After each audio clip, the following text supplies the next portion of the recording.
Math is clean, math's easy when you're doing math with Miss Lee.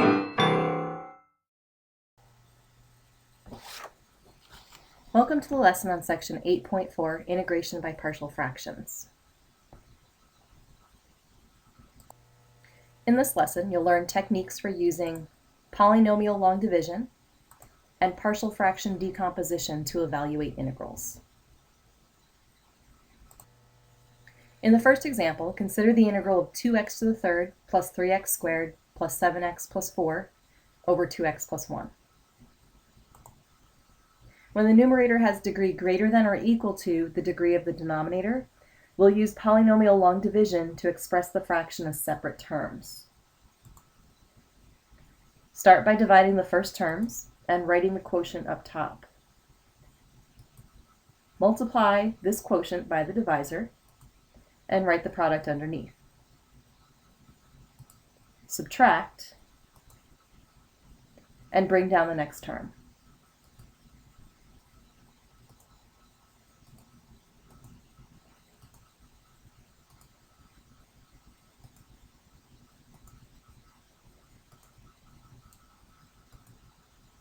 Then add the remainder as a fraction over the divisor.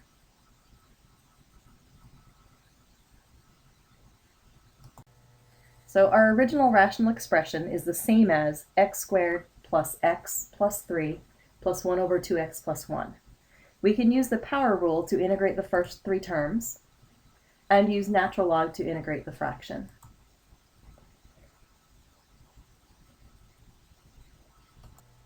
In the second example, the denominator has greater degree than that of the numerator. Substitution doesn't look like it'd work here. If we let u equal the denominator, we would need 2x minus 3 as the du, and I don't see how I could change the existing x plus 3 into a 2x minus 3. The method of partial fractions can help me rewrite this rational expression as the sum of rational expressions with simpler denominators. First, factor the denominator, and each factor becomes a denominator of a partial fraction. You may recall from pre-calc that because each of these factors is linear, it's paired with a constant numerator. Multiply both sides of this equation by the common denominator. So we need to solve for the constants a and b in the equation x plus 3 equals a times x minus 2 plus b times x minus 1. From here, you may have seen two different methods of solving for the constants.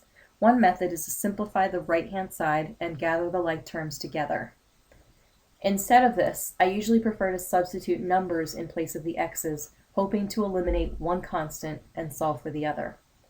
For example, if I let x equal 1, I can see that the b will drop from the equation.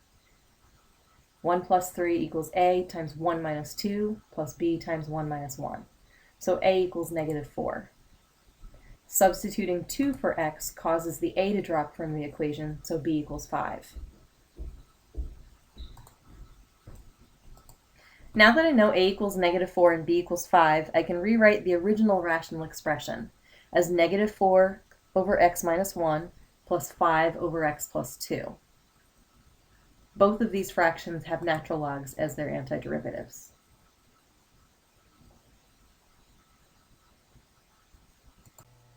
The next example shows how to deal with repeated factors in the denominator. When factors are repeated, there should be a partial fraction representing every power of this factor from 1 to the exponent that appears in the problem. You might think at first that the x squared looks like a quadratic factor, but instead it's considered to be a repeated linear factor, x times x. Thus, the partial fractions with x and x squared in their denominators will have constant numerators.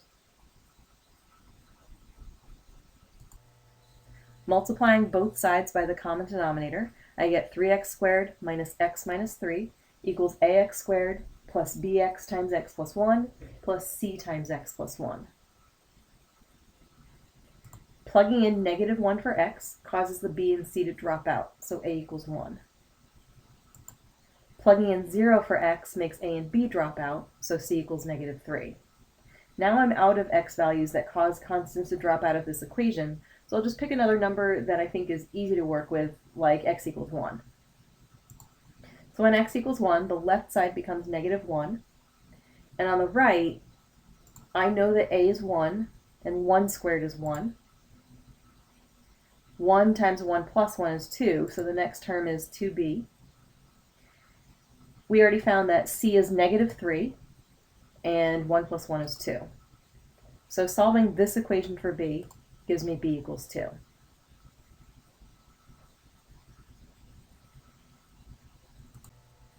We just found that a equals 1, b equals 2, and c equals -3. To integrate the 3 over x squared, I would think of that as 3x to the -2. So integrating gives me the natural log of x plus 1, plus 2 times natural log of x, plus 3x to the -1, plus c.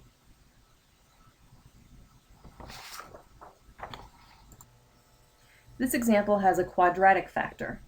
The quadratic factor must be topped with a linear numerator.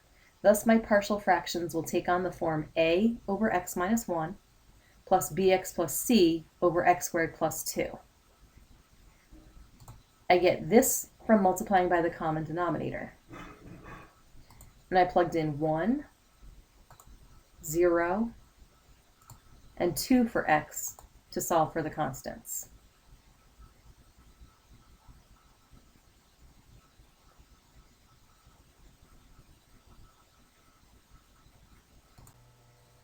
So a equals 1, and b and c are both -1. The first fraction will integrate as a natural log, but I'll split up the numerator in the second fraction. In the one that says x over x squared plus 2, I'll be able to integrate that by substitution. If I let u equal x squared plus 2, the du would be 2x dx, and I can make that happen.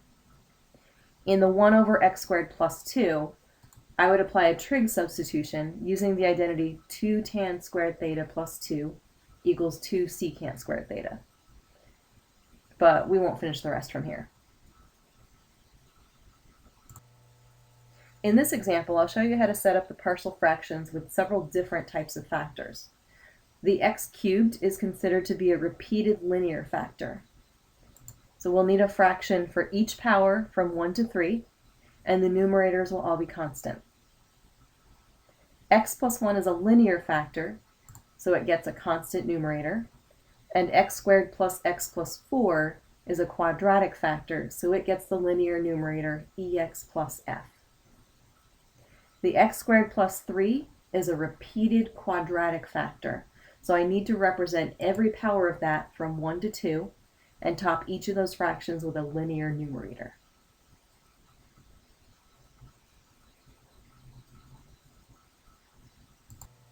This concludes our lesson on section 8.4, integrating by partial fractions.